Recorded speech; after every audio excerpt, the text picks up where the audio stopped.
मैं रास्ते पर धीरे धीरे चली जा रही थी कि तभी पीछे से एक आवाज़ आई। मैंने कहा, क्या हाल है आपका? मैंने पीछे मुड़कर देखा, जीत ठीक मेरे पीछे खड़ा था। मैं उसको देखकर बहुत हैरान थी। तभी जीत ने फिर कहा, मनप्रीत, मैं तुमसे अकेले में बात करना चाहता हूँ। मैं उसकी बात सुनकर सन्न रह गई। मेरे हाथ पांव कांपने लगे। वैसे मुझे अंदाजा तो हो ही गया था कि जीत मुझसे क्या पूछने वाला था। मैंने सोचा कि अगर जीत ने मुझसे दोस्ती करने को कहा तो मैं उसको क्या जवाब दूंगी। वैसे तो मन ही मन में मैं भी जीत को पसंद करती थी। जीत भी शायद मेरे मन की बात जानता था। शायद वो अपने प्रेम का इजहार करने ही मेरे पीछे आया था। मैंने जीत की बात मान ली और सड़क के किनारे अकेली खड़ी हो गई। जीत ने अपने बैग में से एक गुलाब का फूल निकाला और मुझे देते हुए कहा, मनप्रीत, मैं तुमको बहुत प्रेम करता हूँ। मैं क्या जवाब देती? मुझे कुछ समझ ही नहीं आ रहा था। दूर खड़े जीत के दोस्त और मेरी सहेलियाँ हम दोनों को देख रहे थे। मुझे बहुत घबराहट हो रही थी। मैंने गुलाब का फूल ले लिया। जीत के चेहरे पर खुशी साफ दिखने लगी। जीत ने मुझे उसका मोबाइल नंबर दे दिया। बाद में मुझे मालूम चला कि मेरी सहेलियां मुझसे बहुत नाराज़ थी, क्योंकि वो सब जीत के बारे में सब कुछ जानती थी। वो जानती थी कि जीत पहले भी बहुत सी लड़कियों से दोस्ती कर चुका था। उन सहेलियों ने मुझे बहुत समझाया कि जीत अच्छा लड़का नहीं था, लेकिन मुझे भी जीत से प्रेम हो गया था। इसलिए मैंने किसी की बात नहीं सुनी। जब मैं घर पहुंची मैं बहुत खुश थी। मैंने सबसे पहले जीत को एक मैसेज भेजा और फिर रोटी खाकर घर के कामों में लग गई। काम के बाद जब मैंने फ़ोन देखा तो पाया कि जीत का एक मैसेज आ गया था। क्या हाल है? जी मैं तो ठीक हूँ, और आप? मैं भी ठीक हूँ। आज घर में दिल ही नहीं लग रहा है। क्यों, क्या हो गया है? जब से उस दिन आपसे कॉलेज में अलग हुआ, मेरा दिल ही नहीं लग रहा है किसी चीज़ में। मुझे ऐसा लगने लगा कि हमेशा ही तुम्हारे पास रहूं। अच्छा जी, मैं तो हमेशा ही आपके साथ हूँ। हमारी बातें देर रात तक चलती रही और फिर मैं सुबह होने का इंतज़ार करने लगी, क्योंकि अगले दिन जीत से जो मिलना था। रात ख्यालों में ही गुजर गई। अगली सुबह मैं 5 बजे ही उठ गई, क्योंकि खुशी के कारण मुझे रात भर नींद ही नहीं आई थी। मैंने उस दिन एक नया सूट पहना और पूरा सज धज कर कॉलेज गई। मैं तुरंत ही जीत को खोजने लगी। मुझे देखते ही जीत ने कहा, ओहो, आज तो बहुत ही सुंदर लग रही हैं। कहीं किसी की नज़र ना लग जाए। शुक्रिया, अब तो बस आपकी ही नज़र लग सकती है। वैसे आप भी कम सुंदर नहीं दिख रहे हैं। बहुत सी लड़कियां दूर दूर से ही नजरें सेक रही होंगी आज। नहीं जी, मेरी तरफ कौन सी लड़की देखती है? थोड़ा शर्मा कर मैंने कहा, मैं हूं ना आपको देखने के लिए। अचानक ही जीत ने मुझे बाहों में भर लिया और मैंने विरोध नहीं किया, लेकिन मैं घबरा जरूर गई थी। लेकिन उस समय हम कॉलेज के बगीचे में खड़े थे। मैं उसके प्यार में डूबती चली गई और उस दिन पूरा दिन ही जीत से बातें करके समाप्त कर दिया। मैं तो जैसे उसकी दीवानी ही हो गई थी। कुछ दिनों के बाद तो मैंने जीत के कारण अपनी सहेलियों से भी मिलना जुलना छोड़ दिया था और मैं बहुत कम ही कक्षा में जाने लगी। करीब 1 महीने का समय बहुत सुंदर बीत गया, लेकिन कहते हैं ना कि सुंदर समय लंबा नहीं चलता है। कुछ वैसा ही हुआ।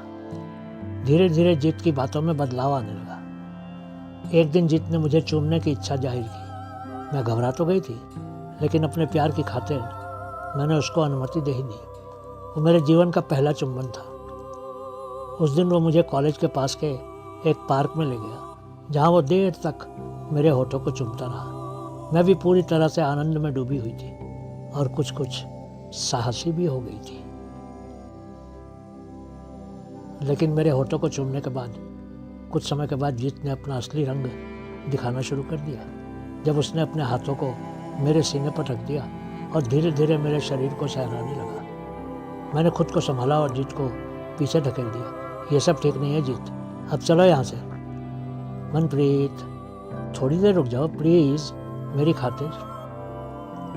मैं ना चाहते भी रुक गई, क्योंकि मैं उसको निराश नहीं करना चाहती थी। धीरे धीरे जीत ने मेरे जिस्म से खेलना शुरू कर दिया। कुछ देर के बाद हम वापस कॉलेज आ गए, लेकिन मैं तुरंत ही घर चली गई और अपने कमरे में जाकर कुछ देर के लिए सो गई। शाम को जीत का एक मैसेज आया। क्या बात है, तुमने मैसेज ही नहीं किया? मैं ज़रा घर के कामों में व्यस्त थी। मुझसे गुस्सा तो नहीं हो ना? नहीं नहीं, तुमसे मैं कैसे गुस्सा हो सकती हूँ। कुछ दिन के बाद जीत मुझे अपने प्यार का हवाला देकर बहला फुसलाकर कॉलेज के पास ही उसके एक दोस्त के कमरे में ले गया। हालांकि मैं बिल्कुल तैयार नहीं थी, लेकिन जब उसने कहा कि वो मुझसे शादी करना चाहता था तो मैं पिघल गई थी। उस दिन मेरे जीत से पहली बार जिस्मानी संबंध बन गए और हम करीब 3 घंटों तक प्यार में खोए रहे उस कमरे में। कई दिनों तक अब यही सिलसिला चलता रहा। मेरी कुछ अश्लील तस्वीरें भी अब जीत के पास थी, जो मैंने प्यार में अंधी होकर उसको उसके कैमरे से खींचने दे दी थी। अगले बार जीत की बीए की पढ़ाई पूरी हो गई और उसने कॉलेज छोड़ दिया। धीरे धीरे जीत की बातों में भी परिवर्तन आने लगा। अब वो मेरे मैसेज का कभी कभी ही जवाब देता था। मैं तो उसके प्यार में इतनी अंधी हो गई थी कि मैंने कभी कल्पना तक नहीं की थी कि वो मुझे कभी धोखा दे सकता था। वो मुझसे कई कई दिनों तक नहीं मिलता था, पर मैं खुद को ये सोचकर समझा लेती थी कि शायद वो काम में व्यस्त था।